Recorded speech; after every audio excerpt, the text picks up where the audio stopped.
الحمد لله وكفى والصلاة والسلام على عباده الذين اصطفى خصوصا على أفضلهم وخاتم النبيين محمد الأمين وعلى آله وصحبه أجمعين. أما بعد فقد قال الله تبارك وتعالى كما ورد في سورة البقرة: أعوذ بالله من الشيطان الرجيم بسم الله الرحمن الرحيم. گزشتہ 2 جمعوں سے جو مضمون ہمارے ہاں چل رہا ہے، یعنی یہ کہ ایک ہی اصطلاح کے حوالے سے قرآن حکیم کی پوری دعوت کا خلاصہ، وہ اصطلاح ہے عبادت رب. اور ہم دیکھ چکے ہیں کہ تمام انبیاء اور رسول کی دعوت کا مرکزی نقطہ یہی ہے: ان اعبدوا اللہ ما لکم من الہ غیرہ، اللہ تعبدوا الا اللہ فاتقوہ واطیعون. اسی طرح نبی اکرم صلی اللہ علیہ وسلم اور قرآن حکیم کی دعوت کا جو بنیادی نقطہ ہے: یا ایھا الناس اعبدوا ربکم الذی خلقکم والذین من قبلکم لعلکم تتقون. اس سے بھی آگے بڑھ کر شروع ہے قرآن حکیم انسانوں اور جنوں کی تخلیق کی غایت ہی یہ ہے: وما خلقت الجن والانس الا لیعبدون. تو بڑی ہی بنیادی مرکزی اصطلاح ہے. البتہ اس عبادت کا مفہوم کیا ہے؟ اس میں البتہ یہ ہے کہ لوگوں کے ذہنوں میں بہت سے غلط تصورات ہیں. وہ تصورات محدود بھی ہیں، پرورٹڈ بھی ہیں، لمیٹڈ بھی ہے، پرورٹڈ بھی ہے. محدودیت بھی ہے اور بحث شدہ ہو جانا جو ہے وہ بھی موجود ہے. اور وہ یہ ہے کہ ہم نے کچھ مراسم عبودیت کو، کچھ عبادات ہی کو کل عبادت سمجھ لیا ہے. نماز، روزہ، حج، زکوٰۃ یہ عبادات ہے، اس میں کوئی شک نہیں، لیکن یہ کل عبادت نہیں ہے، بلکہ اصل عبادت کے سپورٹ ہے. اصل عبادت کے لیے آپ کو سہولت فراہم کرتے ہیں. جیسے ایک چھت کو سپورٹ کرتے ہیں ستون، ایسے یہ 4 ستون ہیں کہ جن پر اصل عبادت رب کی جو چھت ہے وہ گویا کہ ان ستونوں کے اوپر قائم ہے. ہم دیکھ چکے ہیں کہ عبادت کی ڈیفینیشن میں بہترین بات وہ ہے کہ جو امام ابن تیمیہ اور حافظ ابن قیم نے فرمائی کہ اس کے 2 اجزاء ہیں: غایت الحب مع غایت الذل والخضوع، حد درجے میں اللہ کی محبت اور حد درجے میں اس کے سامنے اپنے آپ کو بچھا دینا، جھکا دینا. اور میں آپ کو یہ بتا چکا ہوں کہ در حقیقت یہ اطاعت اور محبت، ان دونوں میں رشتہ کیا ہے؟ جیسا کہ جسد اور جان میں ہے. یہ جسد نظر آ رہا ہے، وزن بھی سارا اسی کا ہے. جان کا تو ہمیں معلوم نہیں کہ وزن بھی ہے کہ نہیں ہے، نہ وہ جان نظر آتی ہے. یا روح کہہ لیجیے، روح کس نے دیکھی اور روح کا کوئی وزن ہے یا نہیں؟ یہ جسم ہے جو نظر آ رہا ہے، لیکن اس جسم کی کل حقیقت جو ہے وہ اس روح یا جان سے ہے. وہ جان نکل جائے تو پھر یہ کہ اس کو تو جلد از جلد جو ہے لہد میں اتار دینا چاہیے، ورنہ یہ ڈس انٹیگریٹ ہوگا اور اس میں تعفن پیدا ہو جائے گا، اس کے پاس بیٹھنا مشکل ہو جائے گا. تو اصل شے یہ جسم نہیں ہے، اصل شے تو وہ جان ہی نہیں. تو عبادت کا جسم جو ہے، عبادت کا جسد جو ہے، جو اس کا بڑا ہی حصہ ہے جو نظر آتا ہے، وہ ہے اطاعت. اطاعت کلی، ہمہ تنگ، ہمہ وقت، ہمہ جہت اطاعت اللہ کی. لیکن اس کی جو روح باطنی ہے وہ ہے محبت خداوندی. اب میں نے پچھلی مرتبہ عرض کیا تھا کہ میں آج اس محبت خداوندی کے ضمن میں کچھ باتیں آپ کے سامنے رکھوں گا. جبکہ محبت کا لفظ بہت عام ہے، عربی کا لفظ بھی ہے، اردو میں بھی بہت عام ہے. میں نے سوچا تھا کہ میں لسان العرب کو دیکھوں کہ اس لفظ کا اصل مادہ کیا ہے. ہر زبان میں جو الفاظ ہوتے ہیں، جو روٹ ہوتی ہے اس کی، اس سے پھر اس کے باطن پر ایک روشنی پڑتی ہے. لیکن وہاں تو میں نے یہ دیکھا کہ اس کے بارے میں صرف اس قدر ہے کہ الحب نقیض البغض. حب جو ہے وہ بغض کی نقیض ہے، اس کی ضد ہے. بغض دشمنی، عداوت. حب اس کی ضد ہے، اس کے برعکس. اب ہم سوچیں کہ یہ محبت کا لفظ جو ہے ہم استعمال کرتے ہیں تو کن کن چیزوں کی محبت جو ہے عام طور پر ہمیں انسانوں میں ملتی ہے، اور ان میں نوعیت کا فرق ہے تو یا ایک ہی قسم کی محبت ہے؟ یہ سب والدین کی محبت ہے، اولاد کی محبت ہے، کنبہ اور قبیلہ قوم اس کی محبت ہے، ملک اور وطن اس کی محبت ہے، پھر جن سے مخالف کی محبت ہے، مردوں کے اندر عورت کے لیے اور عورتوں کے مرد کے لیے ایک طلب ہے، محبت ہے۔ اسی طریقے سے مال و دولت دنیا بھی، وجاہت، حکومت، اختیار، اس کی بھی محبت ہے۔ یہ جو گوناگون محبتیں ہیں ان کا تجزیہ کیجئے تو اس کے 3 لیول ہمارے سامنے آئیں گے۔ پہلا لیول جو ہے وہ یہ ہے کہ کچھ چیزوں کی محبت کو اللہ نے انسان کی طبیعت میں، اس کی جبلت میں ودیعت کر دی ہے، اس لیے کہ اسی کے بل پر پھر دنیا کا یہ سارا دھندا چل رہا ہے۔ دنیا کو چلانا ہے، اللہ نے باقی رکھنا ہے، اس امتحان گاہ کو برقرار رکھنا ہے، تو ظاہر بات ہے کہ یہاں نسل قائم رہے تو شوہر اور بیوی کی محبت ہوگی، یا مردوں اور عورتوں کے درمیان جنسی کشش ہوگی، تبھی تو گاڑی چلے گی، آگے نسل کشی ہوگی۔ اسی طریقے سے یہ مال و دولت کے لیے محبت جو ہے اسی سے یہ ساری جو آپ دیکھتے ہیں ہنگامہ ہے، دنیا کا بھاگ دوڑ ہے اور مسابقت ہے اور مقابلہ ہو رہا ہے، یہ ساری جو بھی اس کی دولتیں ہیں دنیا کی، وہ انہی چیزوں کی بدولت ہے۔ یہ محبتیں ہیں جو طبعی ہیں یا جبلی ہے، یا فارسی کا ایک لفظ ہے سرشت، انسان کی سرشت میں ہے۔ چنانچہ بہترین جو ہے اس موضوع کو بیان کیا گیا ہے سورہ آل عمران کی آیت نمبر 14 میں، زُيِّنَ لِلنَّاسِ حُبُّ الشَّهَوَاتِ مِنَ النِّسَاءِ وَالْبَنِينَ وَالْقَنَاطِيرِ الْمُقَنطَرَةِ مِنَ الذَّهَبِ وَالْفِضَّةِ وَالْخَيْلِ الْمُسَوَّمَةِ وَالْأَنْعَامِ وَالْحَرْثِ۔ اب یہاں پہلا لفظ بتا رہا ہے زُيِّنَ، مزین کر دیا گیا، کھبا دیا گیا ہے انسانوں کے دلوں میں ان محبتوں کو، یہ اللہ تعالیٰ نے خود کر دیا ہے، یہ انسان کا چوائس نہیں ہے۔ سب سے پہلے اس میں نساء، زُيِّنَ لِلنَّاسِ حُبُّ الشَّهَوَاتِ مِنَ النِّسَاء، اسی سے سارا یہ دھندا ہے، شادیاں ہوتی ہیں، اولاد چلتی ہے، سارا جو نسل انسانی کا معاملہ ہے وہ تو سارا اسی کے اوپر، وہ کچے دھاگے سے بنا ہوا سارا نظام جو وہ یہی تو ہے۔ تو زُيِّنَ لِلنَّاسِ حُبُّ الشَّهَوَاتِ مِنَ النِّسَاءِ وَالْبَنِينَ، اولاد اور خاص طور پر بیٹوں کی محبت جو ہے وہ خاص طور پر اس لیے جبلی ہے، جبلت میں ڈال دی گئی ہے۔ میں اس کا تقابل بعد میں کروں گا، والدین کی محبت جبلت میں نہیں ہے، اولاد کی محبت جبلت میں ہے، جبلت میں، آپ کی سرشت میں، آپ کی طبیعت کے اندر۔ کیوں؟ اگر یہ نہ ہو تو اولاد کو کیسے پالتے ہیں؟ یہ سارے کھکھیڑ جو مول لیتی ہے، ماں مول لیتی ہے، باپ مول لیتا ہے، اپنا پیٹ کاٹتے ہیں، اولاد کو کھلاتے ہیں، اپنا راتوں کا آرام جو ہے حرام کرتے ہیں تو بچوں کی پرورش ہوتی ہے، یہ سب کچھ کیوں ہو رہا ہے؟ اگر یہ نہ ہو، یہ تو ضرورت ہے، لازمی ضرورت ہے، اس کے بغیر تو یہ تمدن کا ہنگامہ جاری رہ نہیں سکتا۔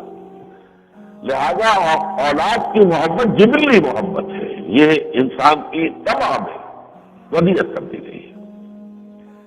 حُبُّ الشَّهَوَاتِ مِنَ النِّسَاءِ وَالْبَنِينَ وَالْقَنَاطِيرِ الْمُقَنطَرَةِ مِنَ الذَّهَبِ وَالْفِضَّةِ، اور ڈھیروں سونا ہو، ڈھیروں چاندی ہو، اور بڑے نشان زدہ گھوڑے ہوں، اور انعام ہو، کیٹل ہو، اور کھیتیاں ہوں، فارمز ہو، بڑے بڑے رینچ ہو، یہ ساری چیزیں جو ہے ان کی محبتیں اللہ تعالیٰ فرماتا ہے کہ ہم نے انسان کی طبیعت کے اندر گھول دی ہے، اس کے اندر ڈال دی ہے۔ یہ گویا کہ اس میں انسان کی اپنی کسی فکر کو، سوچ کو، فیصلے کو، ارادے کو کوئی دخل نہیں ہے، اس لیے فعل مجہول آیا۔ زُيِّنَ لِلنَّاسِ حُبُّ الشَّهَوَاتِ مِنَ النِّسَاءِ وَالْبَنِينَ وَالْقَنَاطِيرِ الْمُقَنطَرَةِ مِنَ الذَّهَبِ وَالْفِضَّةِ وَالْخَيْلِ الْمُسَوَّمَةِ وَالْأَنْعَامِ وَالْحَرْثِ۔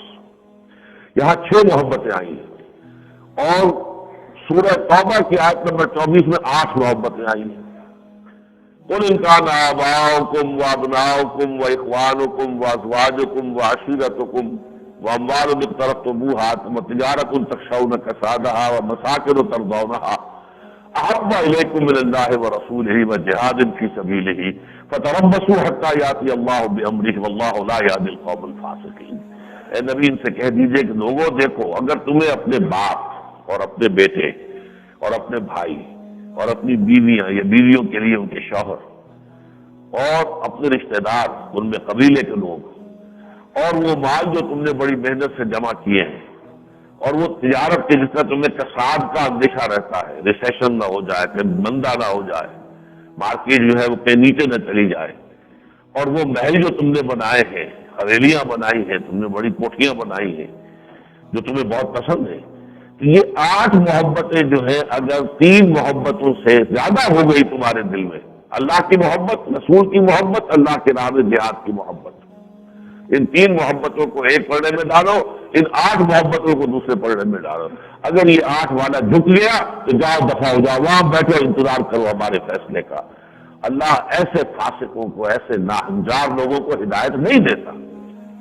تو یہ ہے وہ محبت، جیسا کہ میں نے عرض کیا کہ اس میں یہ در حقیقت طبعی محبتیں ہیں، یہ انسان کی سرشت میں ہے، اور یہ اس لیے ڈالی گئی ہے انسان میں کہ اسی سے در حقیقت یہ سارا جو تمدن کا یہ پورا ہنگامہ ہے اور سلسلہ جو ہے اسی کے بل پر قائم ہے۔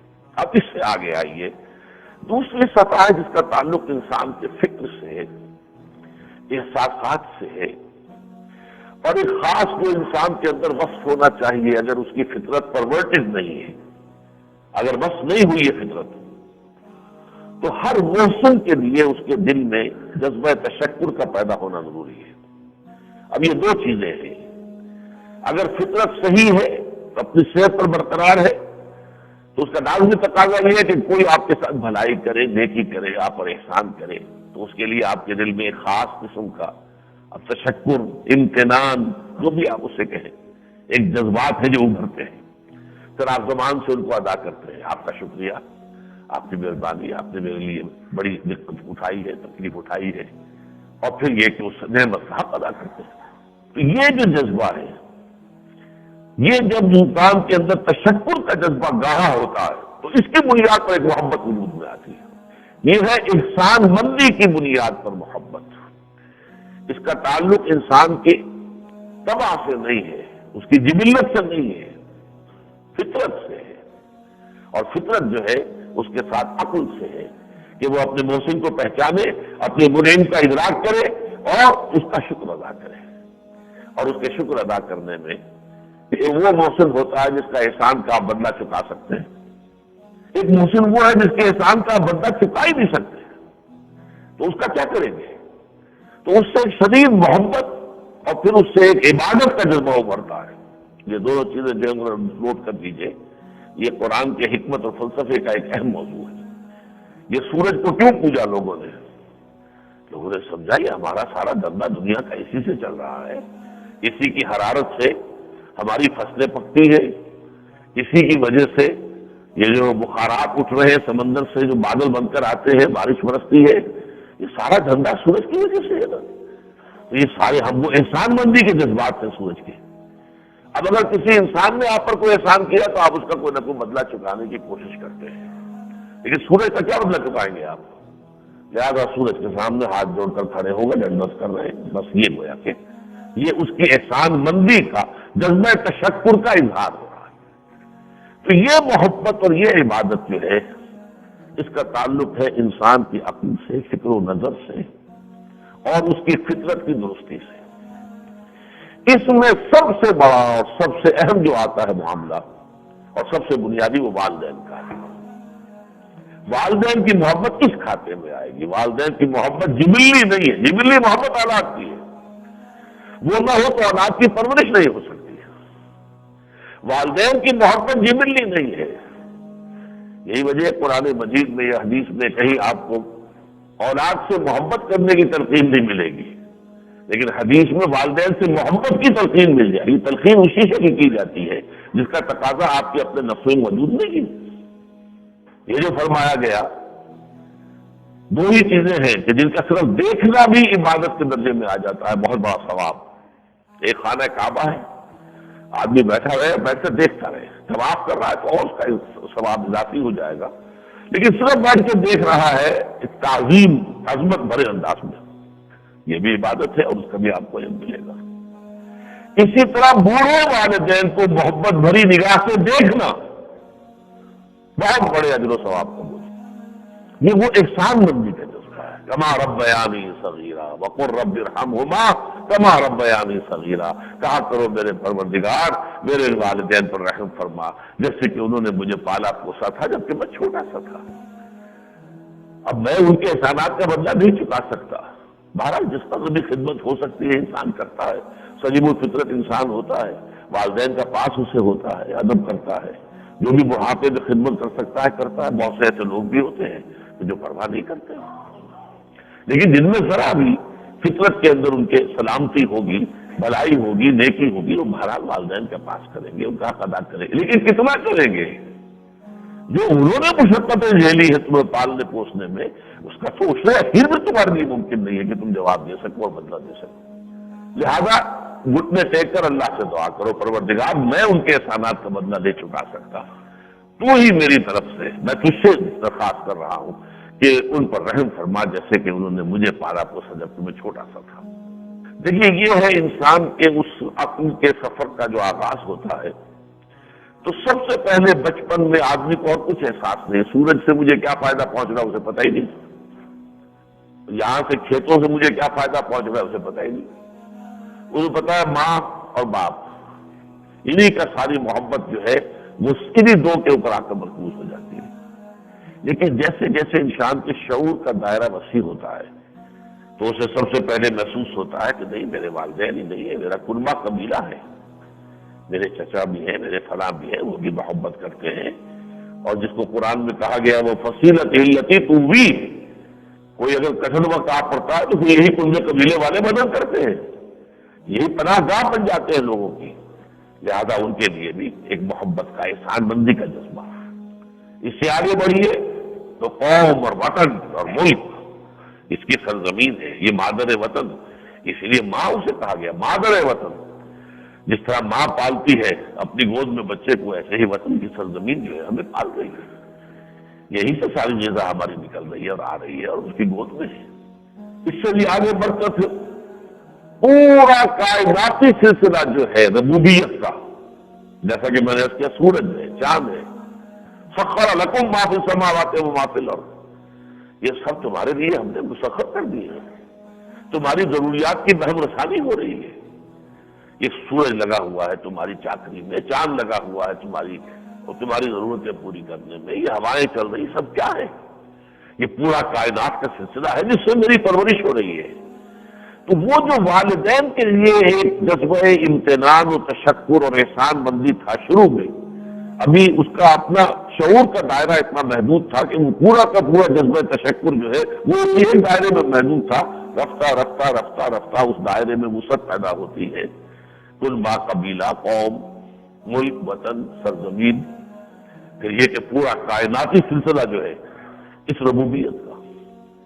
لیکن پھر عقل جو ہے ایک اور جو ہے چھلانگ لگاتی ہے، یہ تمام چیزیں بھی در حقیقت ایک رب ہے جس کے حکم سے یہ سب کچھ کر رہی ہے۔ سورج کو مسخر کیا اللہ نے، یہ اس کی ربوبیت کا مظہر ہے، اپنی جگہ کچھ بھی نہیں۔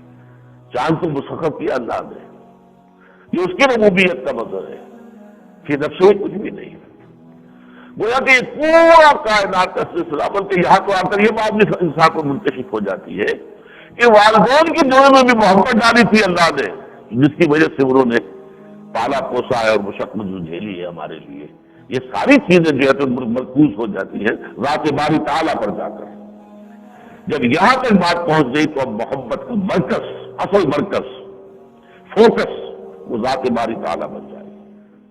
یہ جو میں نے نقطہ آپ کے سامنے رکھا ہے، آپ کو اس کی حقیقت اس طرح واضح ہوگی آپ پر کہ حضرت لقمان کے ذکر میں قرآن حکیم میں آتا ہے وَلَقَدْ آتَيْنَا لُقْمَانَ الْحِكْمَةَ أَنِ اشْكُرْ لِلَّهِ وَمَنْ يَشْكُرْ فَإِنَّمَا يَشْكُرُ لِنَفْسِهِ وَمَنْ كَفَرَ فَإِنَّ اللَّهَ غَنِيٌّ حَمِيدٌ وَوَصَّيْنَا الْإِنسَانَ بِوَالِدَيْهِ حَمَلَتْهُ أُمُّهُ وَهْنًا عَلَىٰ وَهْنٍ وَفِصَالُهُ فِي عَامَيْنِ أَنِ اشْكُرْ لِي وَلِوَالِدَيْكَ إِلَيَّ الْمَصِيرُ۔ ایک تو یہ کہ حکمت کا لازمی تقاضا شکر ہے، شکر اللہ کا۔ فطرت کی سلامتی کی علامت کیا ہے؟ کہ جذبہ تشکر موجود ہو۔ کوئی آپ کے ساتھ کوئی بھلائی کرے تو اس کے لیے آپ کے دل میں سے جذبات جو ہے تشکر کے، احسان مندی کے ابھرے۔ اگر نہیں ابھر رہے تو اس کا مطلب یہ ہے کہ کنویں میں سے پانی خشک ہو چکا، سوتے خشک ہو گئے، آپ کی فطرت کے سوتے خشک ہو چکے۔ بلکہ بڑا عجیب ہے یہ عین، آنکھ، چشمہ، اس کو بھی عین کہتے ہیں، پانی، اس میں سے پانی ابلتا ہے چشمے میں سے، اور آنکھ میں سے جذبہ تشکر چھلکتا ہے۔ آپ کسی پیاسے جانور کے سامنے پانی رکھ کر دیکھیے، وہ ذرا پانی کی پیاس بجھا کر پھر آپ کو دیکھے گا، اس کی آنکھوں میں آپ کو جذبہ تشکر نظر آئے گا۔ یہ گویا کہ فطرت کا تقاضا ہے، فطرت کی صحت کی علامت ہے۔ اور جس نے پہچان لیا کہ اصل منی میں حقیقی کون ہے، یہ ہے عقل کی منزل، کہ اس نے اصل منی میں حقیقی کو پہچان لیا، تو یہ سلامتی طبع، سلامتی فطرت اور سلامتی عقل مل کر حکمت بن جاتے ہیں۔ وَلَقَدْ آتَيْنَا لُقْمَانَ الْحِكْمَةَ أَنِ اشْكُرْ لِلَّهِ، ہم نے لقمان کو حکمت عطا کی کہ کر شکر اللہ کا۔ اور اس کے بعد حضرت لقمان کی نصائح جو ہے وہ آئی ہے، پھر اللہ نے فرمایا پھر ہم نے والدین کے لیے بھی حکم دیا ہے انسان کو۔ اور میں اب لمبی آیت پوری نہیں پڑھ رہا ہوں، اَنِ اشْكُرْ لِي وَلِوَالِدَيْكَ، کرو شکر میرا اور اپنے والدین کا۔ تو یہ والدین کے معاملے کو اس طرح جوڑا ہے اللہ نے اپنی ذات کے ساتھ۔ یہ وہی احسان مندی کا جذبہ ہے، وہی ربوبیت کا جذبہ ہے۔ بریکٹ کی اشکر لی وَلِوَالِدَيْكَ، کرو شکر میرا اور اپنے والدین کا۔ چنانچہ 4 مقامات قرآن مجید کے ایسے ہیں جس میں جو دین کی اصل حقیقت ہے، بنیادی حقیقت، اسینشل، اساسی حقیقت، اس کو جہاں بہت جامع انداز میں بیان کیا گیا۔ سورہ بقرہ کی آیت 83 ہے، اللہ کے ساتھ شرک مت کرو اور والدین کے ساتھ حسن سلوک۔ اللہ کے ساتھ شرک نہ کرنے کے حکم کے فوراً بعد والدین کے ساتھ حسن سلوک۔ یہی بات سورہ نساء کی آیت نمبر 36 میں آئی ہے۔ پہلا حکم شرک سے بچو، دوسرا حکم والدین کے ساتھ حسن سلوک کرو۔ یہی بات سورہ انعام میں آئی ہے، آیت نمبر 15۔ اور پھر یہی بات سورہ بنی اسرائیل میں آئی ہے، وَقَضَىٰ رَبُّكَ أَلَّا تَعْبُدُوا إِلَّا إِيَّاهُ وَبِالْوَالِدَيْنِ إِحْسَانًا، تیرے رب نے فیصلہ کر دیا ہے کہ اس کے سوا کسی اور کی بندگی اور پرستش نہیں کرو گے اور والدین کے ساتھ نیک سلوک کرو گے۔ یہ ہے سیکنڈ لیول محبت کا، جس کا تعلق انسان کی فطرت اور عقل سے ہے۔ پہلی محبت ہوتی ہے جس کا تعلق انسان کی طبع اور جبلت سے ہے، وہ انسان کے نفس کے اندر پہلے سے پلا دی گئی ہے، جس کے بل پر یہ دنیا کا سارا ہنگامہ قائم ہے، یہ پورا سلسلہ چل رہا ہے۔ لیکن دوسری چیز جو ہے اس کے لیے سلامتی فکر اور سلامتی عقل کا ہونا ضروری ہے۔ جب یہ دونوں چیزیں ہوں گی تو ان دونوں کا نتیجہ کیا نکلے گا؟ اللہ کی محبت اور شدید محبت۔ یہی دیکھیے محبت جو ہے اللہ کی، پھر اسی کے ذیل میں آتی ہے رسول کی محبت، بریکٹ ہو کر آئے گی۔ اس کی وجہ کیا ہے؟ وہی احسان مندی کا جذبہ ہے۔ اللہ کی سب سے بڑی نعمت اس کی ہدایت، اور ہدایت کا ذریعہ اللہ کا رسول محمد رسول اللہ صلی اللہ علیہ وسلم۔ لہذا ہمیں اگر کوئی خیر ملا ہے، کوئی بھلائی ملی ہے، کوئی نیکی کی تلقین ہے، اگر ہم نماز پڑھتے ہیں تو محمد کے طفیل پڑھ رہے ہیں صلی اللہ علیہ وسلم، روزہ رکھتے ہیں تو محمد کے طفیل صلی اللہ علیہ وسلم۔ اسی لیے بعض درودوں میں یہ الفاظ آتے ہیں نا، اللہم صلی علی محمد وعلی آل محمد بعدد من صلی وصام وبارک وسلم علیہ بعدد من قعد وقام۔ جن لوگوں نے بھی نماز پڑھی یا روزہ رکھا ان سب کی تعداد کے مطابق ہے اللہ درود بھیج اپنے نبی پر صلی اللہ علیہ وسلم۔ جس نے نماز پڑھی ہے محمد کے طفیل پڑھی ہے، اور جس نے روزہ رکھا ہے محمد کے طفیل رکھا ہے۔ وبارک وسلم علیہ بعدد من قعد وقام، جو کھڑا ہوا ہے، راتوں کو کھڑا ہوا تو کیا کہنے، دن میں کھڑا ہوا نمازوں میں اور بیٹھا ہے، یہ سب چیزیں اللہ اس کے طفیل ہیں۔ لہذا اللہ کی محبت کے بعد اس احسان مندی والے محبت میں ایک اعتبار سے تو والدین آتے ہیں، وہ اس اعتبار سے کہ ہمارے پالنے پوسنے میں اور ہمارے وجود میں ان کا سب سے بڑا حصہ ہے۔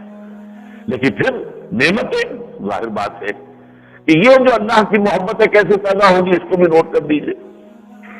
جتنا جتنا گہرا احساس ہمارے اندر ہوگا اللہ کی نعمتوں کا، اور شعور ہوگا اور ادراک ہوگا، اتنی ہی محبت ہوگی۔ یہی وجہ ہے کہ قرآن حکیم میں آپ کو معلوم ہے کہ 2/3 حصہ قرآن کا جو ہے وہ مکی صورتوں پر مشتمل ہے، اور اس 2/3 حصے میں سب سے بڑا حصہ جو ہے وہ اللہ کی نعمتوں کے ذکر پر ہے۔ التذکیر بآلاء اللہ، اللہ کی نعمتوں کے حوالے سے۔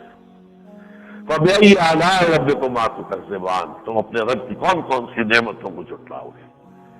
بلکہ قرآن تو یہ کہتا ہے وَإِن تَعُدُّوا نِعْمَتَ اللَّهِ لَا تُحْصُوهَا، تم اگر اللہ کی نعمتوں کو گنتی کرنا چاہو تو کبھی احاطہ نہ کر سکو گے، تمہیں شعور بھی نہیں ہے۔ میں اس کی سادہ سی مثال دیا کرتا ہوں، آج ہمیں معلوم ہے وٹامن ای بھی کوئی شے ہے اور وٹامن سی بھی کوئی شے ہے، اور اس کی فلاں جگہ ضرورت ہے، اس کی فلاں جگہ ضرورت ہے، یہ چیزیں پہلے ہی اللہ نے فراہم ہمیں کی ہوئی تھی۔ وٹامن سی اگر آپ کو سنترے میں ملتی ہے، مالٹے میں ملتی ہے، تو وہ وٹامن سی جو ہے وہ ہری مرچ کے اندر بھی ہے۔ غریب کے لیے بھی اللہ نے اہتمام کیا ہوا ہے، جو غریب جو ہے وہ ہری مرچ جو ہے رگڑ کر اس سے روٹی کھا رہا ہے، اسے بھی وٹامن سی مل گیا۔ اور وٹامن اے اگر بڑی بڑی مہنگی چیزوں میں ہے تو گاجر کے اندر بھی سب سے گاڑھا جو ہے اس کا موجود ہے، کیروٹین، وہ گاجر میں، تاکہ غریب کے لیے بھی اس نے اس طرح پھیلا دیا ہے، اپنا خاد نعمت جو ہے عام کر دیا ہے کہ کوئی بھی محروم نہ رہے۔ ان تعدوا نعمت اللہ لا تحصوها۔ اب قرآن مجید میں سورہ نحل پڑھیے آپ، کس کس اعتبار سے اللہ کی نعمت ہے، کس کس اعتبار سے۔ سورہ روم پڑھیے، اللہ کی نعمتوں کا ذکر ہو رہا ہے، سورہ رحمان میں ہو رہا ہے۔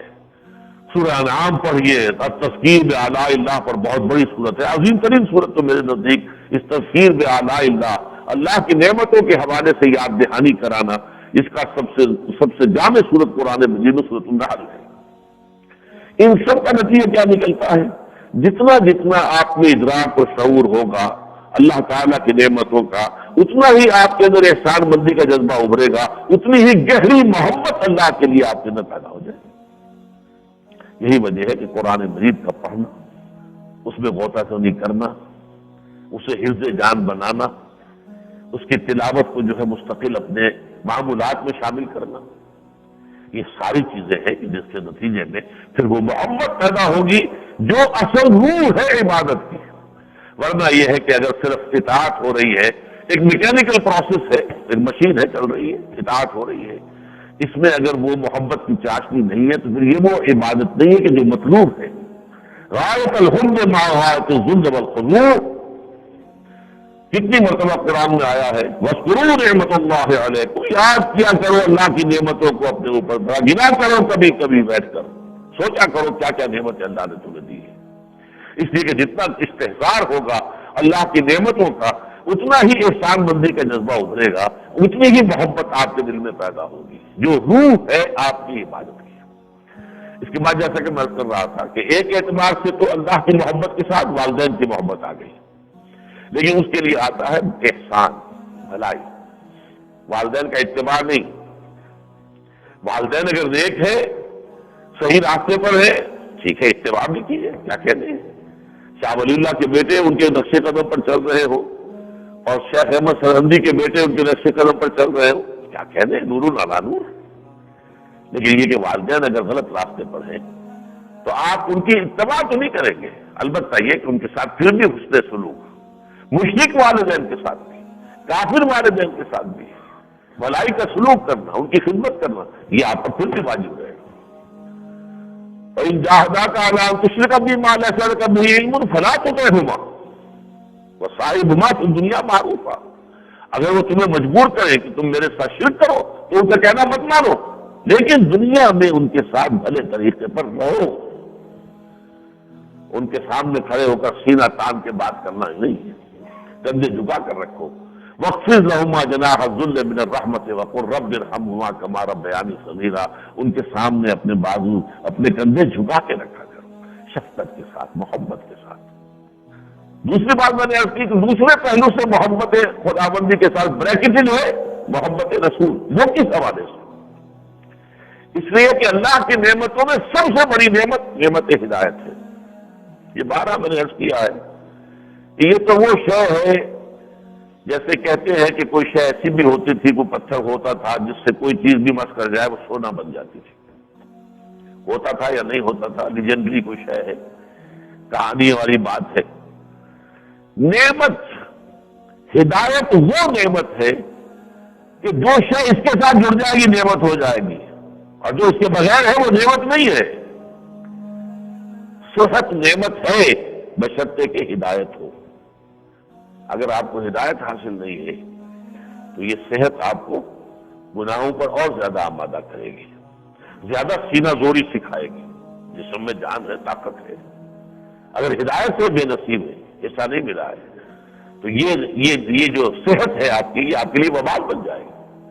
اس سے تو بہتر تھا کہیں بیمار پڑے ہوتے تو ان گناہوں سے مل پھیر تو بچے رہتے، لیکن یہ ہے کہ اگر صحت ہے تو گویا کہ بڑھ چڑھ کر گناہوں سے حصہ لیا جا رہا ہے، تو یہ ایک وبال ہو گیا۔ اسی طریقے سے اولاد بہت بڑی نعمت ہے بشرطے کہ ہدایت ہو۔ اگر ہدایت ہے آپ کو حاصل ہے اور آپ نے اپنی اولاد کی پرورش بھی اسی رخ پر کی ہے، سب سے بڑا جو ہے صدقہ جاریہ وہ نیک اولاد ہے۔ اگر آپ دنیا میں اپنے بعد اپنے پیچھے نیک اولاد چھوڑ گئے، سب سے بڑا صدقہ جاریہ ہے، اتنی بڑی نعمت۔ لیکن اگر آپ کو نعمت ہدایت جو ہے وہ خود نہیں ملی تو اولاد کی پرورش بھی جو آپ نے جس طور سے کی ہے، ان کی دنیا کا تو سارا دھیان رکھا ہے، ساری فکر کی ہے، ان کے دین کی، ان کی ہدایت کی کوئی فکر نہیں کی، نتیجہ کیا ہوگا؟ ہو سکتا ہے یہی اولاد کھڑی ہو کر آپ کے سامنے سینہ تان کر کہے اور گالیاں دے آپ کو، اور آپ کے لیے سہان روح بن جائے۔ ہوتا ہے معاشرے میں ہم دیکھتے ہیں۔ تو کوئی شے نعمت نہیں ہے جب تک کہ نعمت ہدایت ساتھ شامل ہو۔ صحت نعمت ہے بشرطے کہ ہدایت ہو، اولاد نعمت ہے بشرطے کہ ہدایت، دولت نعمت ہے بشرطے کہ ہدایت ہو، ورنہ یہی دولت ہے، اگر ہدایت نہیں ہے تو یہی آپ کو گلچھرے اڑانے پر اور آپ لگژریز اور عیاشیوں پر آمادہ کرے گی، اور غلط کام زیادہ آپ کریں گے، بڑھ چڑھ کر کریں گے۔ اب یہ نعمت ہدایت جو ہے اللہ کی، وہ ہمیں ملی ہے رسول کے ذریعے سے صلی اللہ علیہ وسلم۔ لہذا اس سب سے بڑی نعمت کے اعتبار سے ہم احسان مند ہیں محمد الرسول اللہ صلی اللہ علیہ وسلم۔ اور اس میں اگر سیرت النبی کا ذرا سب انسان مطالعہ رکھے، سیر صحابہ بھی اور سیرت النبی بھی، اس لیے کہ در حقیقت پھر رسول کی محبت کے ساتھ ہی آ جاتی ہے جڑ کر صحابہ کی محبت، جیسے اللہ کے ساتھ اللہ کی محبت کے ساتھ رسول کی محبت ہے، ایسے ہی رسول کی محبت کے ساتھ ہی جڑی ہوئی محبت صحابہ کی ہے۔ وہ حضور کے دست و بازو تھے، انہوں نے تن من دھن لگایا ہے حضور کے مشن کی تکمیل میں۔ یہ جو الفاظ آتے ہیں بہت اہم، آپ جمعوں میں سنتے بھی ہوں گے، اللہ اللہ فی اصحابی لا تتخذوا من بعدی غرضا فمن احبهم فبهم بی احبهم ومن ابغضهم فبمغضی ابغضهم۔ جو کوئی بھی ان سے محبت کرتا ہے میرے صحابہ سے، وہ میری محبت کی وجہ سے کرتا ہے، اور جو ان سے بغض رکھتا ہے ان کا بغض اصل میں مجھ سے ہے۔ آسمان پر تھوکنا ممکن نہیں ہے، زیادہ مجھ پر تو نہیں تھوک سکتے، میرے صحابہ پر تھوک رہے ہیں۔ یہ بغض جو ہے در حقیقت یہ بغض صحابہ نہیں ہے، یہ بغض رسول ہے۔ من احبهم فبحبی احبهم ومن ابغضهم فببغضی ابغضهم۔ وہی لسان العرب والی بات آ گئی، الحب نقیض البغض۔ اس حدیث میں آ کر یہ دونوں الفاظ جمع ہو گئے، من احبهم فبحبی احبهم۔ جو کوئی بھی میرے صحابہ سے محبت کرتا ہے وہ در حقیقت میری محبت کی وجہ سے اور اس کی بدولت کرتا ہے، اور جو اسے بغض رکھتا ہے وہ در حقیقت مجھ سے بغض رکھتا ہے، لیکن اس کا ظہور جو ہے وہ کرتا ہے صحابہ کے جیون میں۔ اب دیکھیے یہ اللہ کی محبت، رسول کی محبت، اور اس کے ساتھ ہی صحابہ کی محبت بھی آ گئی، لیکن اب اس کے ساتھ ایک اور محبت جڑ کر آتی ہے۔ اللہ سے محبت ہے تو اللہ کی غیرت اور حمیت بھی آپ میں ہونی چاہیے یا نہیں؟ اللہ کی اس کو وفاداری بھی ہونی چاہیے کہ نہیں؟ اللہ کے احکام کی دھجیاں بکھیری جا رہی ہوں اور آپ آرام سے اپنے دھندوں میں لگے رہیں، کہاں ہوئی محبت؟ اللہ کی شریعت کو پاؤں تلے روندا جا رہا ہو، ابھی ملا عمر صاحب نے چونکہ حکم جو ہے صادر کر دیا ہے افغانستان میں، کوئی شخص بھی اگر مرتد ہوگا، اس لیے کہ اس وقت این جی اوز جو ہے، اب اس وقت جو بھوک اور افلاس ہے افغانستان کے اندر، کاد الفقر و یکون کفر، حدیث ہے، فقر جو ہے، احتیاج، بھوک، یہ تو انسان کو کفر کے قریب پہنچا دیتی ہے۔ اور یہ این جی اوز آئے ہوئے ہیں وہاں پر، اور وہ سب کے سب ان کی کچھ خدمت کر کے یہ سب، اور پھر اس کے ساتھ پیچھے عیسائیت کی تبلیغ، تو انہوں نے فرمان نافذ کر دیا گیا ہے، جو کوئی بھی مرتد ہوگا قتل کر دیا جائے گا۔ تو یہ صحیح ہے، اس پر واویلا واشنگٹن سے ہو رہا ہے، اس پر تبصرہ امریکہ کر رہا ہے کہ یہ بڑی احمقانہ بات کی ہے انہوں نے، بہت غلط کام کیا ہے انہوں نے، یہ کیا کر دیا۔ حالانکہ اسلام میں تو واقعی یہ ہے، اسلام کا تصور جو ہے بنیادی انسانی حقوق کا وہ کچھ اور ہے، مغربی تصور کچھ اور ہے۔ وہاں تو بنیادی حقوق میں یہ بھی ہے، انسان جیسے چاہے اپنی جنسی لذت حاصل کر لے، اس کا حق ہے، تم کون ہوتے ہو؟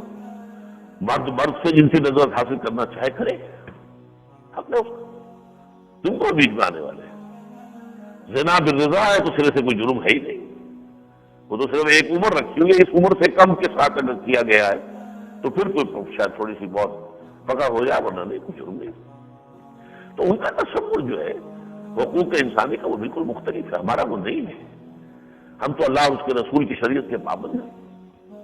بہرحال اگر اللہ کے دین کی دھجیاں بکھر رہی اور ہم بیٹھے ہوں آرام سے، اللہ کی شریعت پامال ہو رہی اور آرام سے بیٹھے تھے، تو پھر محبت نہیں ہے۔ میں پھر وہ حدیث آپ کو سنا چکا ہوں، پھر دوبارہ صرف اشارہ کر رہا ہوں کہ وہ جو اللہ تعالیٰ نے حکم دیا تھا حضرت جبرائیل کو کہ فلاں فلاں مچھلیوں کو الٹ دو، اور اس پر حضرت جبرائیل نے عرض کیا اللہ تعالیٰ کی بارگاہ میں، یا رب ان فیہا عبدک فلانا لم یعصک طرفۃ عین، پروردگار اس میں تو تیرا فلاں بندہ بھی ہے جس نے پلک جھپکنے جتنی دیر بھی کبھی معصیت میں پسند نہیں کی، اتنا نیک، اتنا متقی، اتنا زاہد، اتنا عابد۔ قال فقال، حضور فرماتے اس پر اللہ نے ارشاد فرمایا اقلبھا علیہ وعلیہ، الٹو اس بستی کو پہلے اس بدبخت پر پھر دوسروں پر، فإن وجهه لم يتغير في ساعة قط، اس لیے کہ اس کے چہرے کا رنگ میری غیرت کی وجہ سے کبھی متغیر نہیں ہوا۔ اس کی وضاحت میں پہلے بھی کر چکا ہوں۔ فرض کیجیے آپ کے سامنے کوئی آپ کی والدہ کو گالی دیتا ہے، اگر تو آپ میں جان ہے، ہمت ہے، تو جانے نہیں دیں گے اسے، پکڑیں گے، ماریں گے؟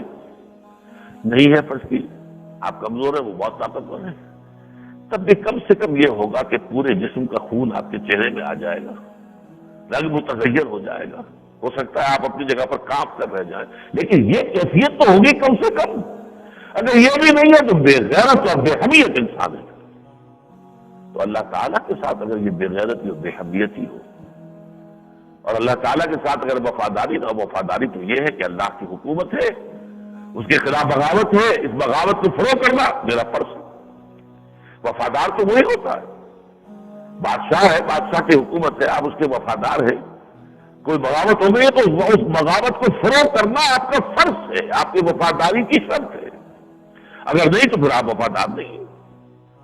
اب اللہ تعالیٰ کے خلاف پوری دنیا میں ایک بغاوت ہے، ظاہر الفساد فی البر والبحر، زمین و آسمان میں اور بحر و بر میں جو ہے فساد رونما ہو چکا ہے، انسانی حاکمیت کا تصور ہے، ہم جو چاہیں گے کریں گے، ہم نہیں جانتے کسی خدائی شریعت کو اور آسمانی قانون کو۔ اگر آپ کی غیرت جوش نہیں کھاتی اور آپ اللہ کی حکومت قائم کرنے کی جدوجہد نہیں کرتے تو اس کا مطلب ہے اللہ کی حکومت، اللہ کی محبت آپ میں نہیں۔ یہ اللہ کی محبت کا تقاضا، اللہ کے رسول کی محبت کا تقاضا، جہاد فی سبیل اللہ کی محبت ہے۔ یہی وجہ ہے کہ پھر اس کو سورہ توبہ کی آیت ابھی میں آپ کو سنا چکا ہوں، 3 محبتوں میں جمع کیا گیا، احب الیکم من اللہ ورسولہ وجہاد فی سبیلہ۔ اگر وہ 8 محبتیں تمہاری جو ہے، جس کو علامہ اقبال نے خوب جمع کیا ایک شعر میں، یہ مال و دولت دنیا، یہ رشتہ و پیوند، رشتہ و پیوند ہی ہے نا، یہ باپ بیٹا، بھائی بیوی، شوہر، رشتہ دار، یہ رشتہ و پیوند ہے جس میں کہ ہم دنیا کے اندر، اور مال و دولت دنیا کی 3 شکلیں گن دی، وہ دولت جو تم نے جمع کی ہے، تمہارے بینک بیلنسز ہیں، یا اور تمہارے ایسٹس ہیں، یا تمہارے کاروبار ہیں، بزنس ہیں، یا تمہارے محل ہیں، تمہاری کوٹھیاں ہیں، تمہاری حویلیاں ہیں، اگر یہ 8 محبتیں تمہارے اندر زیادہ ہیں ان 3 محبتوں سے، من اللہ و رسولہ و جہاد فی سبیلہ فتربصوا حتی یاتی اللہ بامرہ واللہ لا یہدی القوم الفاسقین، تو جاؤ انتظار کرو یہاں تک کہ اللہ اپنا فیصلہ سنا دے، اور اللہ ایسے فاسقوں کو ہدایت نہیں دیتا۔ اللہم ربنا لا تجعلنا منہم، اللہم ربنا لا تجعلنا منہم۔ اب اسی میں ایک اور بات آپ سے عرض کروں، سورہ آل عمران کی آیت بھی میں نے شروع میں پڑھی تھی، قُلْ إِن كُنتُمْ تُحِبُّونَ اللَّهَ فَاتَّبِعُونِي يُحْبِبْكُمُ اللَّهُ۔ ابھی پچھلے اتوار کو اس آیت کو درس ہو چکا ہے۔ اے نبی ان سے کہہ دیجیے اگر تم اللہ سے محبت کرتے ہو تو میرا اتباع کرو، اللہ تم سے محبت کرے گا۔ بڑی اہم آیت ہے، یہاں اتباع کا لفظ ہے، اگلی آیت میں اطاعت کا لفظ ہے، قُلْ اطیعوا اللَّهَ وَالرَّسُولَ، اطاعت کرو اللہ کے اس کے رسول کی۔ فَإِن تَوَلَّيْتُمْ، اگر تم اس سے روگردانی کرو گے تو اللہ تعالیٰ ایسے کافروں کو پسند نہیں کرتا، وہ یہ تو کفر ہو گیا۔ اطاعت خدا اطاعت رسول یہ تو اسلام کا لازمی نتیجہ ہے۔ اطاعت سے اوپر ہے اتباع، فرق سمجھ لیجئے، اطاعت صرف اس بات کی ہوگی جو حکم دیا جائے گا، یہ کرو، آپ نے کر دیا، اطاعت کا تقاضا پورا ہو گیا۔ اتباع میں یہ بھی ہوتا ہے کہ آپ خود دیکھیں کہ حضور کیا کرتے تھے اور آپ بھی وہی کرنے کی کوشش کریں، چاہے حضور نے حکم نہیں دیا۔ یہ ہے اتباع۔ اتباع کا دائرہ بہت وسیع ہو جائے گا، حضور کے نقش قدم کی پیروی۔ جب یہ دائرہ وسیع ہوا اور اس میں جب یہ بات سامنے آ جائے گی کہ حضور کی زندگی کا جو رخ تھا، پوری زندگی کا، پہلے 40 سال نکال دیجیے، ابھی وہی نہیں آئی، آپ ایک شریف انسان، صاحب کردار انسان، ایک تاجر، صادق اور امین تاجر کی حیثیت سے جو بھی بہترین ہو سکتا ہے وہ تھا، لیکن جب وحی کا آغاز ہوا اور یا ایھا المدثر قم فانذر وربک وکبر، اس کے بعد سے لے کر آپ کی زندگی کا ایک ایک لمحہ صرف ہوا ہے صرف 2 کاموں کے لیے، اللہ کے دین کی دعوت اور اللہ کے دین کو قائم کرنے کے لیے دو۔ اب اتباع کا تقاضا تو یہ ہے، اگر یہی آپ کی زندگی کا رخ نہیں ہے تو آپ اتباع نہیں کر رہے۔ ٹھیک ہے، آپ مسواک کر لی آپ نے کہ حضور کی سنت ہے، چلیے ہوگی، لیکن یہ مائکرو اتباع ہے، میکرو اتباع، پورا اتباع، بڑا اتباع وہ تو یہ ہوگا، یعنی اس میں اس حد تک حضور تو چلے گئے کہ آپ نے اپنے لیے کوئی گھر نہیں بنایا، آپ نے کچھ نہیں، کوئی کاروبار نہیں کیا، اس کے بعد وحی کے آغاز کے بعد کوئی کاروبار آپ نے نہیں کیا، ایک لمحہ بھی معاش میں صرف نہیں کیا، لیکن ہم سب سے اس کا تقاضا تو ممکن نہیں ہے، اگرچہ کچھ لوگوں نے اس کی بھی ہمت کی ہے۔ صحابہ میں سے بھی کچھ فقراء صحابہ تھے جو کوئی کام نہیں کرتے تھے، کوئی دنگا نہیں، بیٹھے ہوئے ہیں حضور کے قریب، یوں سمجھیے کہ قدموں میں بیٹھے ہوئے ہیں مسجد کے اندر، کوئی صدقہ خیرات کی کوئی چیز آ گئی تو کھا لی، نہیں تو نہیں صحیح، بھوکے سو گئے، علم حاصل کر رہے ہیں، تربیت لے رہے ہیں حضور سے صلی اللہ علیہ وسلم۔ پھر اور بھی فقراء صحابہ تھے، پھر صوفیاء کرام نے اس درجے میں زندگی گزاری ہے، کوئی دولت نہیں کمائی، کوئی جائیداد نہیں بنائی۔ یہ معین الدین اجمیری یہاں پر کوئی ایکسپورٹ امپورٹ کا کاروبار کرنے تو نہیں آئے تھے، شیخ علی حجویری یہاں پر اس لیے تو نہیں آئے تھے، لاہور میں آ کر ڈیرا لگایا تھا کہ یہاں سے کوئی کاروبار جو ہے یہاں سے شروع کریں گے اور بھیجیں گے اپنے وہاں واپس، اور وہاں سے مال اللہ کا نام، اللہ کی طرف دعوت۔ تو صوفیاء نے بھی یہ کام کیا ہے، لیکن تمام مسلمانوں سے اس کی تو توقع نہیں ہے کہ وہ سرے سے سب کام چھوڑ کر اور تمام کے تمام اسی میں لگ جائے، لیکن یہ تو ہو کہ اپنی زندگی کے اندر اس کا ایک حصہ شامل ہو اور زیادہ سے زیادہ اس کے اندر اپنے بقیہ چیزوں میں سے کمی کر کے زیادہ سے زیادہ اس کے اندر انپٹ کی جائے، تب اتباع ہوگا۔ جب اتباع ہوگا اس کا نتیجہ پھر اللہ فرما رہا ہے یحببکم اللہ، اللہ تم سے محبت کرے گا، تم اللہ کے صرف محب نہیں بلکہ محبوب بن جاؤ گے۔ اب تیسرا درجہ ایک اور ہے اللہ کی محبت کا، اس کا تعلق ہے انسان کی روح سے۔ اس روح کا ایک خاص ربط ہے ذات باری تعالیٰ کے ساتھ۔ اس کی مثال یوں سمجھ لیجئے جیسے اب مجھے نہیں معلوم کہ فاصلہ کتنا شمار ہوتا ہے، لاکھوں کروڑوں میل جو ہے سورج ہماری زمین سے ہے، ہر کرن جو آ رہی ہے کہاں سے آ رہی ہے؟ سورج۔ اور کیا سورج سے اس کا تعلق منقطع ہو گیا؟ قائم ہے۔ اسی طرح ارواح جو ہے انسانوں کی، ان کا یہی رشتہ اللہ کی ذات کے ساتھ ہے۔ میری روح، آپ کی روح ایک معین شکل ہے، لیکن ذات باری تعالیٰ کے ساتھ رشتہ ہے۔ یہ بات دوسری ہے کہ ذہول ہو گیا ہے، ہمیں احساس نہیں ہے، ہمیں شعور نہیں ہے، ہم نے کبھی اس کی طرف توجہ نہیں کی، یہ بالکل دوسری بات ہے۔ اس روح کے اندر ایک ہی محبت ہے، وہ اللہ کی محبت ہے۔ یہ لوٹنا چاہتی ہے اللہ کی طرف۔ کل شیء یرجع الی اصلہ، ہر شے اپنے اصل کی طرف لوٹتی ہے۔ یہ وہی سے صادر ہوئی ہے، وہی لوٹنا چاہتی ہے۔ اس اعتبار سے اس روح کے اندر تو جو تقاضا ہے اللہ کی محبت کا، وہ یہ ہے کہ آپ کی زندگی میں مطلوب اور مقصود کے اعتبار سے کوئی نہ رہے سوائے اللہ کے۔ لا مطلوب الا اللہ، لا مقصود الا اللہ۔ یہ لا الہ الا اللہ کی تیسرے اور ہائیسٹ لیول کے اوپر تعبیر ہے۔ لا محبوب الا اللہ، لا مطلوب الا اللہ، لا مقصود الا اللہ۔ مقصود و مطلوب و محبوب اللہ کے سوا کوئی نہ رہے، یہ ہے روح کا تقاضا۔ لیکن ہوتا کیا ہے انسانوں میں، جیسے آپ کو بھوک لگتی ہے، اندر سے آپ کی طرف ہے، آدمی چاہتا ہے اچھی غذا ملے، لیکن اگر بھوک انتہائی ہے اور اچھی غذا نہیں ملی تو بری بھی کھاتے کہ نہیں کھاتے آپ؟ یہاں تک کہ قرآن بھی کہتا سور بھی کھا سکتے ہیں جان بچانے کے لیے، مردار بھی کھا سکتے ہیں جان بچانے کے لیے۔ یہی معاملہ ہے اس روح کے اندر جو طلب ہے محبت کی، اگر وہ عقل انسانی نے اللہ تک رسائی حاصل نہیں کی ہے تو یہ روح جو ہے اس محبت کو کسی اور شے کے اوپر لا کر چسپاں کر دیتی ہے۔ وطن کی محبت، قوم کی محبت، یہ ساری محبوبیتیں جو دنیا کے اندر آدرش کے درجے میں، نصف العین کے درجے میں، کہ مقصود و مطلوب یہ ہو جائے۔ اور اسی درجے میں اس لیے علامہ اقبال نے کہا ہے کہ جب ایک وطن جو ہے ایک سیاسی نظریے کے طور پر سامنے آتا ہے، وطنیت، تو یہ سب سے بڑا شرک ہے۔ ان تازہ خداؤں میں بڑا سب سے وطن ہے، جو پیرہن اس کا ہے وہ مذہب کا کفن ہے۔ اس دور میں میں اور ہے، جام اور ہے، جم اور، ساقی نے بنا کی روش لطف و ستم اور، تہذیب کے اعظم نے ترشوائے صنم اور، مسلم نے بھی تعمیر کیا اپنا حرم اور، ان تازہ خداؤں میں بڑا سب سے وطن ہے، جو پیرہن اس کا ہے وہ مذہب کا کفن ہے۔ اگر مطلوب و مقصود وطن ہو گیا ہے، مطلوب و مقصود قوم ہو گئی ہے، تو یہی گویا کہ آپ کا معبود ہے۔ یہ آیت ہے سورہ بقرہ کی، میں نے جو سب سے پہلے پڑھی تھی، آیت نمبر 165۔ وَمِنَ النَّاسِ مَن يَتَّخِذُ مِن دُونِ اللَّهِ أَندَادًا يُحِبُّونَهُم كَحُبِّ اللَّهِ۔ انسانوں میں سے ایسے بھی ہیں کہ جو اللہ کے سوا کچھ اور چیزوں کو اس کا مد مقابل بنا کر اور اس سے محبت کرنا شروع کر دیتے، جیسے کہ اللہ کو محبت کرنی چاہیے تھی۔ یہ روح کے اندر تقاضا جو تھا محبت کا، یہ تھا اصل میں محبت خداوندی کے لیے، پرورٹ ہو گئی، بجائے اللہ کے وہ کسی اور چیز کے ساتھ جا کر منسلک ہو گئی۔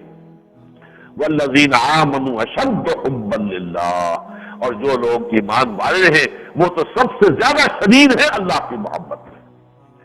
اللہم ربنا اجعلنا منہم، اللہم ربنا اجعلنا منہم، اللہم ربنا اجعلنا منہم۔ اب چند باتیں حالات حاضرہ سے متعلق۔ فلسطین کا معاملہ جو ہے روز بروز گمبھیر ہو رہا ہے۔ تقریباً یہ بات اب طے ہو چکی ہے کہ کلنٹن صاحب تو اپنے صدارت کے عہدے سے فارغ ہو جائیں گے بغیر اس کے کہ کوئی بریک تھرو جو ہے فلسطینیوں اور اسرائیلیوں کے مابین ہو سکے۔ دوسری نئی بات جو اب ڈیولپ ہو کر آ رہی ہے، بڑی پریشان کن بات، کہ احد میراث جو ہے اب اس کی جو مقبولیت ہے تقریباً بہت تیزی کے ساتھ نیچے جا چکی ہے۔ وہ یہاں تک چلا گیا تھا، اس نے کہہ دیا تھا کہ ہم مسجد اقصیٰ پر ساورنٹی جو ہے فلسطینیوں کی قبول کر لیں گے، لیکن اب اس کا مد مقابل جو آ رہا ہے لیکوڈ پارٹی کا، ایریک شیرون، اور اس کا جو ہے گراف جو ہے پاپولیرٹی کا وہ دگنا ہو چکا ہے احد میراث سے، اور وہ کھلا کہہ رہا ہے کہ احد میراث میں اگر کوئی معاہدہ کر بھی لیا تو میں اس کا پابند نہیں ہوں، میں اس معاہدے کے لیے، میں اس کے لیے کوئی بھی پابندی کی ضمانت دینے کو تیار نہیں ہوں، اور کچھ سوال ہی پیدا نہیں ہوتا کہ یروشلم سے کسی درجے میں بھی ہم پسپائی اختیار کریں، کوئی اس کا حصہ جو ہے 1 انچ بھی وہ ہم فلسطینی کو دینے کو تیار نہیں۔ اور یہ بدبخت وہ ہے جو آپ کو یاد ہوگا کچھ سالوں پہلے یہ صابرہ اور شتیلہ کے کیمپ تھے جن میں یہ فلسطینی مہاجرین جو ہیں پناہ گزین مقیم تھے، تو وہاں جو قتل عام ہوا تھا بے تحاشا پوری دنیا میں شور مچ گیا تھا، یہی اس کا مرکزی کردار تھا۔ اب چونکہ وہ سیاست کے میدان میں آ گیا، الیکشن لڑ رہا ہے، تو اس نے اس پر افسوس کا اظہار کیا، جیسے ایل کے اڈوانی صاحب بھی اب افسوس کا اظہار فرما رہے ہیں کہ مسجد بابری کا جو ہے ڈھایا جانا جو ہے ایک اچھا کام نہیں تھا، لیکن یہ کہ اس کے جو عزائم ہیں وہ بہت خوفناک ہے۔ اور یہ بھٹی اب معلوم ایسا ہوتا ہے کہ جیسا میں نے سن 93 میں جو میری کتاب چھپی تھی سابقہ اور موجودہ مسلمان امتوں کا ماضی حال اور مستقبل، اس میں جو تفصیلات لکھی تھی، معلوم ہوتا ہے کہ اب وہ وقت بہت قریب آ گیا ہے اور یہ بھٹی دہکے گی اور بہت بڑے پیمانے پر مسلمانان عرب جو ہیں ان پر جو سمجھیے کہ تباہی آئے گی۔ اگرچہ اس کے بعد اینڈ تو نکلنے والا ہے، اگر عثمانیوں پر کوہ غم ٹوٹا تو کیا غم ہے، اگر اس شعر کو ہم اپنے سامنے رکھیں کہ خون 100,000 انجم سے ہوتی ہے سحر پیدا، اس کے بعد پھر یہ کہ اسلام کا غلبہ بھی ہوگا، حضرت مسیح علیہ السلام کا نزول ہوگا، وہ تو ہوگا، لیکن اس سے پہلے بہت بڑی تباہی آئے گی عالم عرب میں۔ اللہ تعالیٰ بچائے۔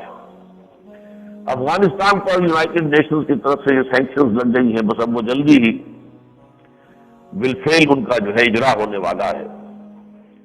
اس پر گفتگو تو میں گزشتہ جمعے میں کر چکا ہوں، لیکن یہ کہ اس ہفتے کے دوران ایک بڑا اجتماع ہوا، اخبارات میں بھی آپ نے دیکھ لیا، اچھی کوریج ہوئی ہے۔ مولانا سمیع الحق صاحب نے جو ہے اس کے لیے اجتماع بلایا، اور واقعہ یہ ہے کہ بہت ہی بڑا نمائندہ اجتماع علماء کا اور دین جماعتوں کا اکوڑا کٹک کے دارالعلوم میں ہوا، بہت بڑا ہال تھا جس میں بھرے ہوئے تھے لوگ، اور سب لوگ آئے ہیں، انہوں نے بہت ہی ڈٹ کر اور جم کر جو ہے یہ بات کہی ہے کہ ہم تسلیم نہیں کریں گے، اور خاص طور پر اگر کہیں کوئی مبصر جو ہے تعینات کر دیے گئے یونائٹڈ نیشنز کے ڈیورنڈ لائن کو سپروائز کرنے کے لیے، کہ یہ جو سرحد ہے صرف جو کہ تھیوریٹیکل سرحد ہے، بالفعل تو زمین پہ وجود ہے ہی نہیں ڈیورنڈ لائن کا، لیکن یہ کہ اس کو اگر امپوز کرنے کی کوشش کی تو ایسے کسی بھی مبصر کی جان کی حفاظت کی ضمانت ہم نہیں دے سکیں گے، یعنی یہ کہ وہ قتل کر دیے جائیں گے۔ یہاں سوال پیدا نہیں ہوتا، یہ قبائل کے علاقے کے اندر کوئی اس طرح کی پابندیاں اس کا ہو جانا، یہاں تو یہ تو کھلا ہوا بارڈر ہے، ہمیشہ سے ہے اور ہمیشہ رہے گا۔ بہرحال یہ میں سمجھتا ہوں کہ بر وقت بہت اچھا اجتماع ہوا ہے، اور ایک ڈیفنس کاؤنسل وہاں بن گئی ہے۔ مولانا سمیع الحق صاحب جنہوں نے بھی 12 ظاہر بات ہے کہ جو ایک کام کا آغاز کرتا ہے پھر اسی کا حق ہوتا ہے کہ اس کو اس کے لیے کوئی سربراہی ہے تو وہ اسے دی جائے، لہذا ڈیفنس کاؤنسل جو ہے افغانستان ڈیفنس کاؤنسل کے سربراہ کی حیثیت سے سمیع الحق صاحب کا انتخاب ہو گیا ہے۔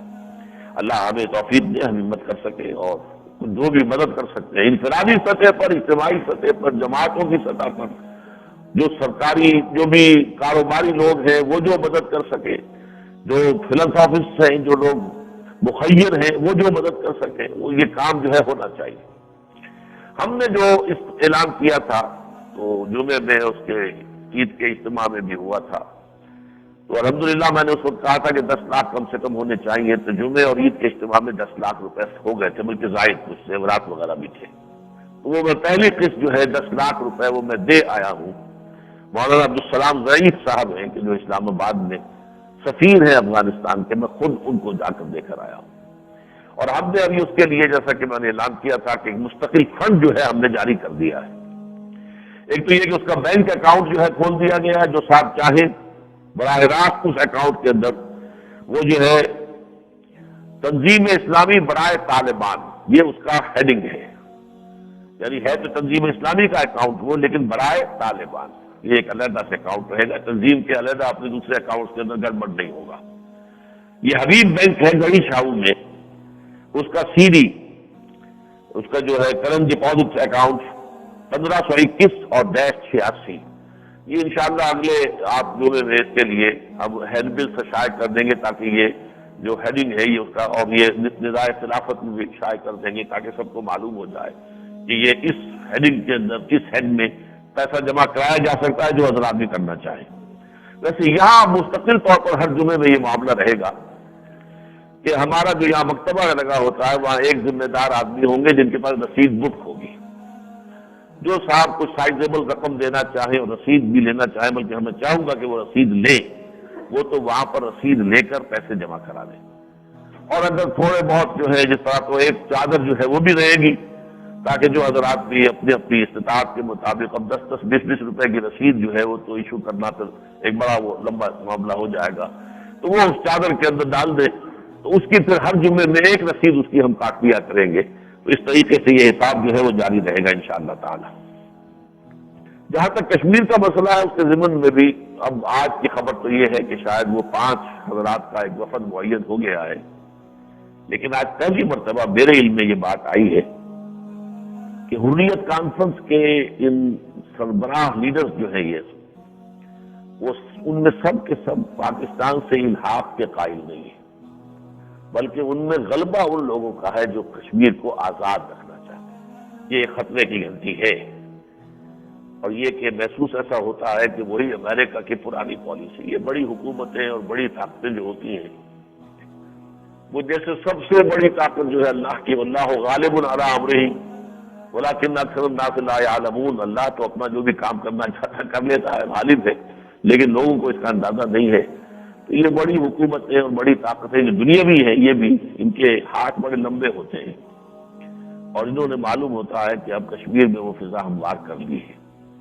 جو سب سے بڑھ کر پاکستان سے الحاق کے جو قائل ہے اور جو اس کے داعی ہے علی گیلانی، وہ اس میں شریک نہیں ہو رہے، نہیں آئے اس وقت کے اندر۔ بہرحال اس کے باوجود میں دعا کرتا ہوں کہ اللہ تعالیٰ جو بھی بہتر کوئی شکل نکل سکتی ہو، اللہ تعالیٰ اس کے لیے راستہ کھول دے، اور یہ کہ بہرحال بہر صورت یہ میری رائے ہے کہ یہ ٹینشن یہاں سے ختم ہونا چاہیے۔ اب اس کو آدھی صدی سے زائد تو ہو چکا ہے، اب کب تک اس مسئلے کو لے کر جائیں گے؟ جس طرح سے بھی معاملہ جو ہے وہ، میں تو جیسا کہ میں نے بھی عرض کر چکا ہوں، گیو اینڈ ٹیک کا قائل ہوں۔ بعض لوگ جو ہے وہ تقسیم کشمیر کو جو ہے گالی سمجھتے ہیں، میں سمجھتا ہوں کہ نہیں، تقسیم کشمیر جو ہے وہ اس اعتبار سے کہ تقسیم ہند کا جو ایجنڈا تھا ابھی اس کا یہ انکمپلیٹ حصہ ہے، ایک آئٹم ہے۔ ہندوستان تقسیم ہوا تھا تو صرف ہندوستان تقسیم نہیں ہوا تھا، صوبے بھی تقسیم ہوئے تھے۔ پنجاب تقسیم ہوا، پھر پنجاب کے ضلع تقسیم ہوئے، بعض ضلعوں کی کچھ تحصیلیں ادھر آ گئی ہیں، کچھ تحصیلیں ادھر چلی گئی، اسی طرح بنگال تقسیم ہوا۔ تو اسی طریقے سے کشمیر کے معاملے کے اندر بھی کہ جو غیر مسلم اکثریت کا علاقہ ہے اسے اگر وہ ہندوستان اپنے اندر ضم کر لے، جو آزاد کشمیر اور ہمارے پاس ہے گلگت اور بلتستان، وہ ہمارے پاس جو کتور ہے، اسے بھی ہم علیحدہ کسی حکومت کی بجائے ضم کر لیا جائے پاکستان میں صوبے کی شکل میں۔ اور یہ کہ اگر صرف درمیان میں جو ویلی ہے، اگر اس کی حد تک کوئی آزادی کا کوئی جذبہ زیادہ پیدا ہو گیا ہے ان میں، تو صرف اس کی حد تک آزادی دے دی جائے، یہ نہیں کہ پورے کشمیر کو، اور ہم بھی اپنے ہاتھ سے اپنا یہ آزاد کشمیر بھی دے دیں اور گلگت اور بلتستان بھی دے دیں، اور ادھر سے لداخ کا کچھ علاقہ جو ہم نے دیا تھا چین کو، وہ بھی ہم کا حصہ واپس کریں ہمارا، اور یہ تو ہم نے غلطی کی تھی، اور پھر ایک بہت بڑا کشمیر جو ہے، گریٹر کشمیر جو ہے آزاد وجود میں آ جائے، وہ غلط بات ہے۔ لیکن یہ کہ اس طرح کی کوئی اسکیم ہو تو کوئی حرج نہیں ہے۔ ایک اور بات جو مجھے عرض کرنی ہے وہ یہ ہے کہ ڈاکٹر یعقوب بھٹی صاحب ہیں، ہمارے لاہور کے ایک صاحب ہیں، بہت سمجھدار آدمی ہے، مخلص آدمی ہے، انہوں نے آج سے کوئی 10-15 دن پہلے بھی مجھے فون کر کے بات بتائی تھی کہ اس سال کرسمس کے موقع پر پاکستان ٹیلی ویژن پر بعض جو عیسائی پادری مبلغین کی تقریریں ہوئی ہیں، ان میں ڈنکے کی چوٹ یہ کہا گیا کہ اللہ تعالیٰ نے اپنے اکلوتے بیٹے کو زمین پر بھیجا، یعنی حضرت مسیح علیہ السلام کے بارے میں یہ عقیدہ۔ اس پر انہوں نے خط بھی لکھا تھا، میرے پاس ہے وہ خط، اس وقت بھی موجود ہے، کہ یہ چیز جو ہے یہ خلاف اسلام تو ہے ہی ہے، لیکن ہمارے پاکستان کے دستور کے بھی خلاف ہے۔ عیسائیوں کو یہ حق حاصل ہے کہ اپنے جو عقیدے ہیں وہ اپنے چرچز میں، اپنے تقریبات میں جس طرح چاہے بیان کریں، اپنے لوگوں کو، اپنے بچوں کو جیسے چاہے سکھائیں، لیکن پاکستان ٹیلی ویژن جو ہے بھی اسٹیٹ اونڈ، سرکاری سطح پر، اور اس پر یہ کہنا جو ہے تو اس سے تو بڑا کفر کو ہے ہی نہیں۔ سورہ مریم کے اندر جو اللہ تعالیٰ کا غضب ظاہر ہوا ہے اس چیز کے اوپر، واقعہ یہ ہے کہ تکاد السماوات یتفطرن منہ وتنشق الارض وتخر الجبال حدا ان دعوا للرحمن ولدا وما ينبغي للرحمن ان يتخذ ولدا۔ تو یہ تو اللہ تعالیٰ کے جناب میں بہت بڑی گستاخی ہے، بہت بڑا کفر ہے۔ تو اس پر ہم بھی اپنا احتجاج جو ہے حکومت کے سامنے رکھتے ہیں کہ ان چیزوں میں اس پر یہ کہ پی ٹی وی کے جو بھی ذمہ دار لوگ ہیں انہیں معافی مانگنی چاہیے۔ اب تو جو ہو گیا تو ہو گیا، لیکن آئندہ کے لیے یہ ہے اس سلسلے میں بہت زیادہ احتیاط کی ضرورت